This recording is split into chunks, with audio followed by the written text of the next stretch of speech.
Hello everybody and welcome to Written in Blood. My name is John and today I'm going to be doing my February TBR. February is Ladies of Horror Fiction Month. I didn't get to participate last year because I didn't know about it, so I want to participate this year. So let's go ahead and get underway. First up, I've got an ebook. I received this as an advanced reader copy from Silver Shamrock Publishing. This is by Shannon Felton and this is the Prisoners of Stewartville. It's a novella. It's about 150 pages. I don't know very much about it. I know it's a ghost story that's set in this particular prison, Stewartville Prison. It's coming out February 25th, 2020. I'm going to try my best to have a review up for it before then, an honest review, because that's why they sent it to me. And I do appreciate them sending it to me. So this is the Prisoners of Stewartville. And I apologize for the glare on that. I've got the brightness turned down as much as I can, but I know there's still some glare. Next up, I have from Ruby Jean Jensen, and this is The Haunting. And her books are being re-released, or reprinted and released. Alex over at Hey Little Thrifters showed a couple of her hardcover re-releases, and they look fantastic. But this is The Haunting. The abandoned house in the woods is exactly what real estate agent Katie Rogers has been looking for. Thrilled with her find, she moves in with her sister and young niece and nephew, blissfully unaware of its gruesome history of bloodshed and murder. Soon bizarre dreams begin, nightmares in which Katie is a small child again, running in terror. Then come horrifying visions of a woman wielding a gleaming butcher knife. Of course, Katie doesn't believe that any of it is real until her niece and nephew disappear. Now only Katie can put an end to a savage evil that is slowly awakening to unleash a fresh cycle of slaughter and death in which the innocent will die again and again. And that is The Haunting by Ruby Jean Jensen. Okay, next up I've got from Sarah Penborough. And this is Breeding Ground. That's a nice creepy cover. Screaming with webs covered over you. You ever walked into a spider web? Man, I hate that. Back in South Carolina, where I'm from, we used to have these things called orb weavers. And they were these really beautiful spiders, like black and yellow bodies and everything. And they would spin these huge webs. And when we were kids and we were playing, sometimes you'd run right smack dab into one of those things. You get it all in your face, and that is just not a good feeling. Life was good for Matt and Chloe. They were in love and looking forward to their new baby, but what Chloe gave birth to isn't a baby. It isn't even human. It's an entirely new species that uses humans only for food and as hosts for their young.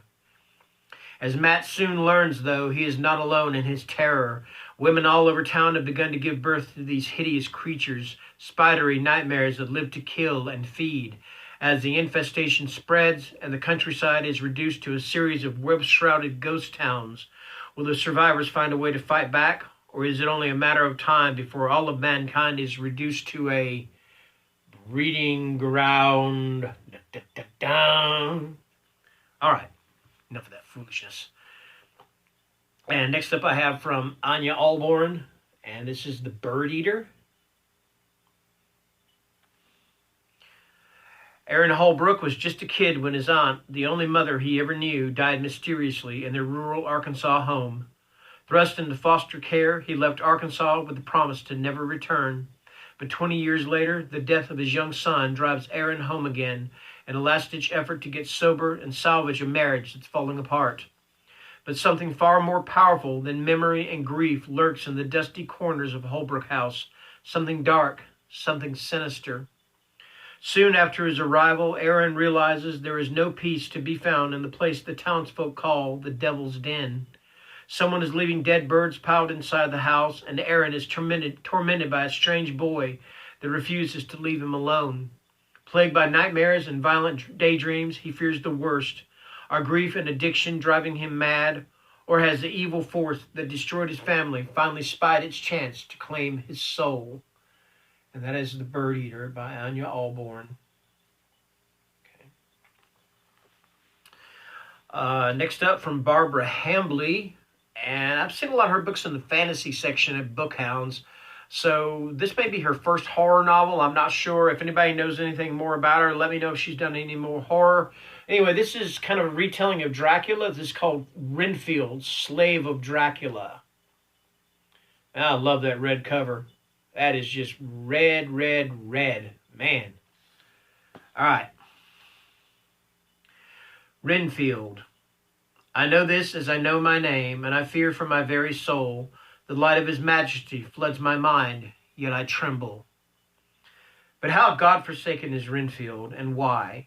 The most enigmatic character to stalk the shadows of Dracula now takes center stage in Barbara Hambly's ingenious reimagining of Bram Stoker's classic novel, told from the point of view of Renfield himself, exploring the chilling circumstances of his madness, his immortal devotion to the vampire prince, and the mortal fear that feeds his need for revenge. When we first meet Renfield, he's an inmate of Dr. Seward's Rushbrook Asylum, scribbling obsessive entries in his diary, penning impassioned letters to his dear wife Catherine, and becoming slavishly seduced by his violent visions of the master. Harbingers of doom he cannot control, ordered to hunt down and kill Van Helsing and his companions, Renfield complies. His mission sets the stage for a battle between the living and the dead, between master and slave, and between good and evil, that will take him from the darkness of the gold-filled crypts of Dracula's castle to the more personal darkness of his own descent into madness and the shocking truth of where it all began. That is Renfield, Slave of Dracula. Right? And finally, for Ladies of Horror Fiction February TBR, this is another one. I started to read this one, or I was going to read this one, and I never got around to it. This is Night Film by Marisha Pessel, excuse me.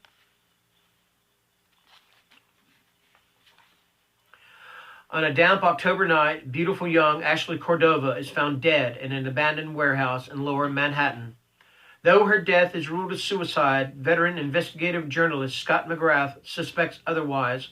As he probes the strange circumstances surrounding Ashley's life and death, McGrath comes face to face with the legacy of her father, the legendary reclusive cult horror film director Stanislav Cordova, a man who hasn't been seen in public for more than 30 years. For McGrath, another death connected to the seemingly cursed family dynasty seems more than just a coincidence.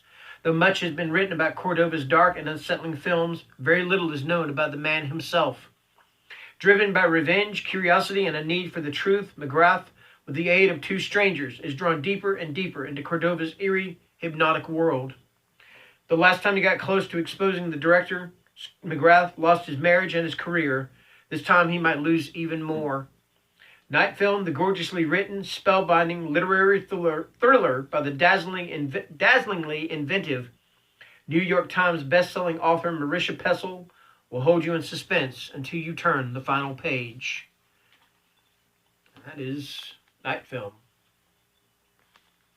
And that's going to do it for my February Ladies of Horror Fiction Month TBR. Thank you for watching. If you like my videos, please hit the like button down below, get that thumbs up there. And if you want to subscribe, please by all means subscribe.